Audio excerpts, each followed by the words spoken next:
हमारा विचार है, हमारे समाज में जो सनातन के हैं हिंदू, उनमें 4 वर्ण हैं। उन 4 वर्णों में ब्राह्मण, क्षत्रिय, वैश्य, शूद्र है। जो ब्राह्मण और क्षत्रिय वर्ण में कन्या है या वैश्य वर्ण की कन्या है, उन कन्याओं में मानसिक दुर्बलता अत्यधिक उत्पन्न हो गई।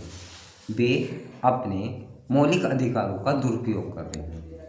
इन दुरुपयोग के कारण वे लव जिहाद या अपने शारीरिक शोषण का शिकार होती जा रही हैं। हमने देखा है कि उन सब के पीछे हमारी माता बहन, जो माता बन चुकी हैं या बनने वाली हैं, उनकी मानसिकता का बहुत बड़ा प्रभाव है। क्योंकि हम कहते हैं कि हम ऐसा क्यों नहीं कर सकते या मेरी कन्या ऐसा क्यों नहीं कर सकती। जब किसी की माता जींस पहनती है तो उसकी कन्या भी जींस ही पहनेगी। जब किसी की माता संस्कारों में रहती है तो उसकी कन्या भी संस्कारों में रहेगी। यदि कोई कन्या स्त्री अपने सर पर दुपट्टा नहीं रखती है तो उसकी माता के मन में भी ये भावना रही होगी कि ये ससुर, ये सास, ये मुझे दुपट्टा रखने के लिए सर पर क्यों कहते हैं। इन सब कारणों से ही आज ऐसी स्थिति उत्पन्न हुई है कि हमारे परिवार की कन्या बहनें मुस्लिम परिवार के लड़कों को पसंद करती हैं या धोखे में वे हिंदू समझ के उन्हें पसंद कर लेती हैं, जबकि ये प्रक्रिया गलत है।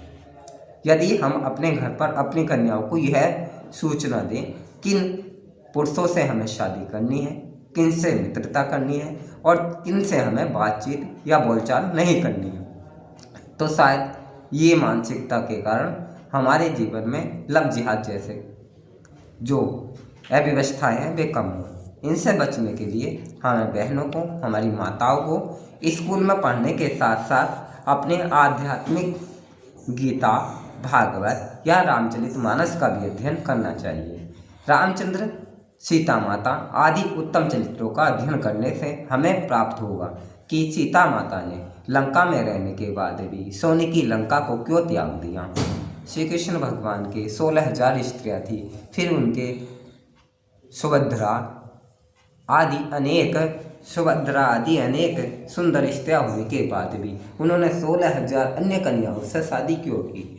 वंश परंपरा बताती है धर्म की रक्षा के लिए हम कुछ भी कर सकते हैं, लेकिन हम रुक्मणी जैसी सहनशील, गुणवान और पतिव्रता कन्या को ही अपना महारानी पद देना प्रसन्नता के साथ स्वीकार करते हैं। इसलिए हमारी कन्याएं अपने पति के लिए, अपने जीवन में गृहस्थ के लिए सुरक्षित रहे, ना कि विवाह से पहले ऐसे संबंध बनाएं जिनसे वे चरित्रहीन या अपने सौंदर्य और अपने कौमारत्व को खो दें। इसके लिए सावधानी बरतें और जीवन में सावधानी के साथ जीवन यापन करें। श्री राधे राधे।